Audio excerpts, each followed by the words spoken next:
Greetings, everybody. This video is the first video for Chapter 7. And Chapter 7 deals with work and energy. And typically, in the language of physics, we refer to the work done on a system, and that work is done by a force or forces. It could be the work could be done by a single force or obviously more than one force. And now we don't get too caught up in when we talk about the system. Typically, the system is one or more objects, and for example, in this case, the objects are connected by the string. So the system would be the ball, which is M1, the block, which is M2, and the string or the cord. And why? Because that's what connects them, and notice there's going to be a tension force on M1 and a tension force on M2. But typically the system is simply the one or more objects that are involved. And the forces, well, we know that, for example, on M1, the forces acting on it are its weight, M1G, and the tension force. We'll assume that the pulley's frictionless. The forces acting on M2 are M2G and the normal force of the incline, Fn. But remember, M2G, it's the y component is M2 cosine theta, the x component is M2 sine. You've got M2G is the weight of M2, the y component of the weight is M2G cosine theta, the x component of the weight is M2G sine theta. And there's the normal force of the incline on M2 Fn, and there's the tension force T.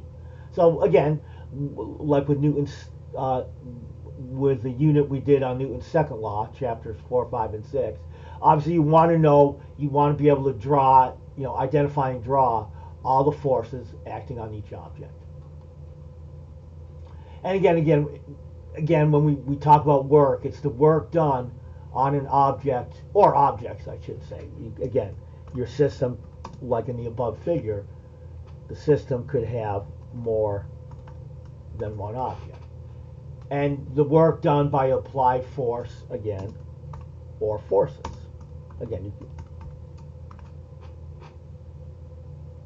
and now for any force to do work on an object, it must move the object. And again, if the object is moving, that means it has to be moving in a specific direction. And now, with the work done, the component of the applied force that is parallel to the direction of motion is what does the work. And we use an uppercase W for work. Again, not to be confused with weight. There's only 26 letters in the alphabet, so we're limited. But we write work is equal to F parallel D, where F parallel, that's the component of the force that's parallel to the direction of the motion. We're going to see an example in the next page. Now, we have to remember that work and energy, we'll see as we get further into chapter 7, you can solve problems using Newton's second law, or Newton's laws, or you can solve a problem using what's called the energy method. Sometimes the energy method is easier because work and energy are scalar quantities. They are not vectors. We'll find out the MKS unit of work and also energy is a joule, abbreviated with a large J, spelled Joule, but it's a scalar, meaning it's not a vector. It can be positive or negative, but it's simply a number. It's a magnitude, and it has units of a joule.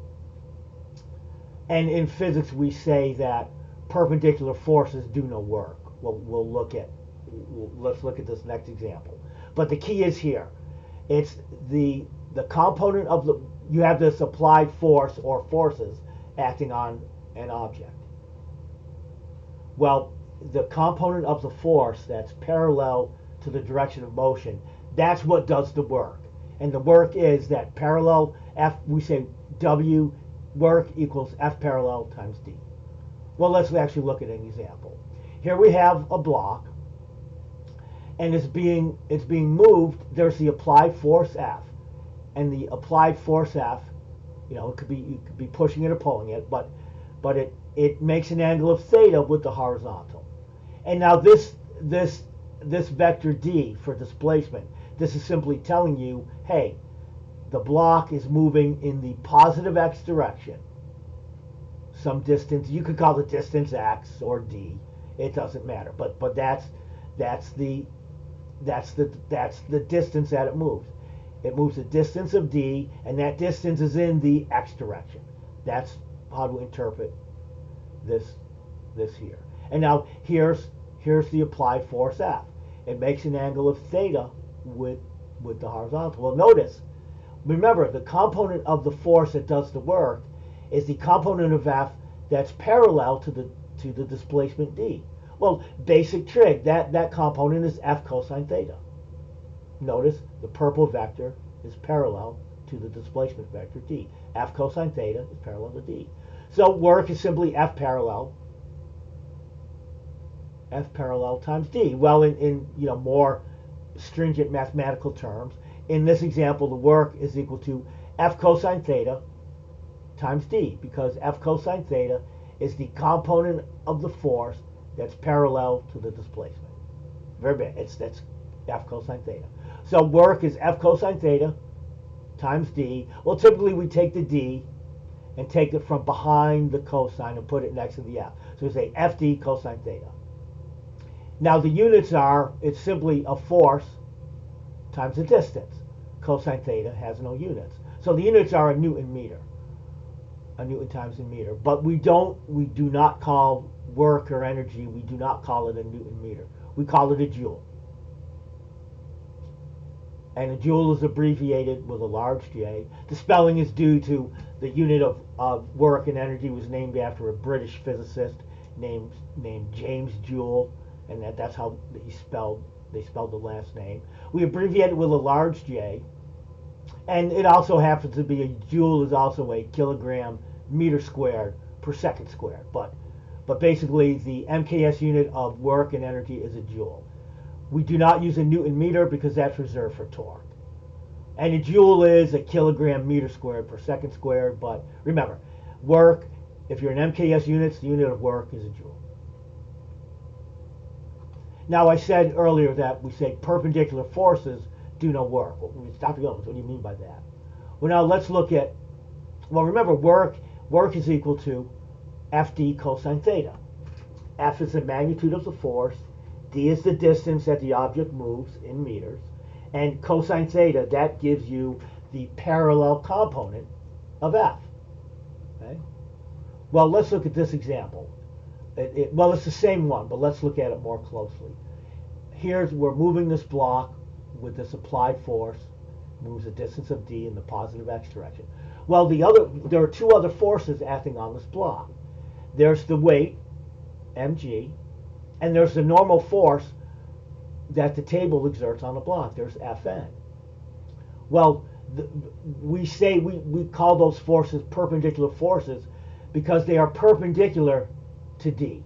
They're perpendicular to the displacement vector, and which means they're at an angle of 90 degrees. Well, cosine of 90 is 0. So in other words, here the block is moving, in the positive x direction, indicated by the displacement vector d.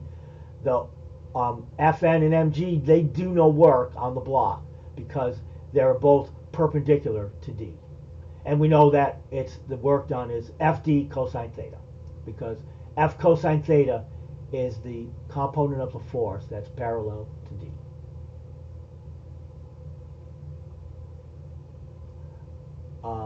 Let me mention one more thing. Now you could have a force. That's exactly anti-parallel to d. Typically, that's going to be friction. For example, if there were friction in this problem, suppose there, I guess initially we're assuming there's no friction. But if there were friction, if the block is moving in the positive x, Fk would be directed in the negative x.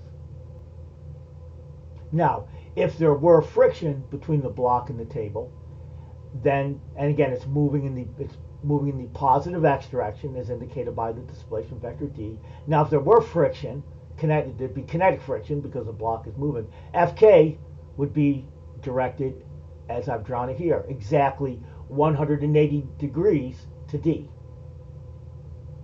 And so the work would be minus FD, because it would be FD cosine 180, and right here cosine of 180 is equal to, as you all know, is equal to -1. So the work done by friction is always negative. And I forgot to shut my phone off. I'm getting a text, but it's not important. All right, so again, work is equal to FD cosine theta, because the F cosine theta is the component of the force that's parallel to D. Perpendicular forces do no work, because the angle between, what we mean is that in the case of Fn and Mg, they are perpendicular to D, meaning the angle is 90 degrees and cosine of 90 is 0. And that's what we mean, perpendicular forces do no work. We mean if the forces act perpendicular to D. Work done by Fk is always negative. That's going to become very important when we get into the conservation of energy problems. All right, let me save this video, and then I'll record a part 2.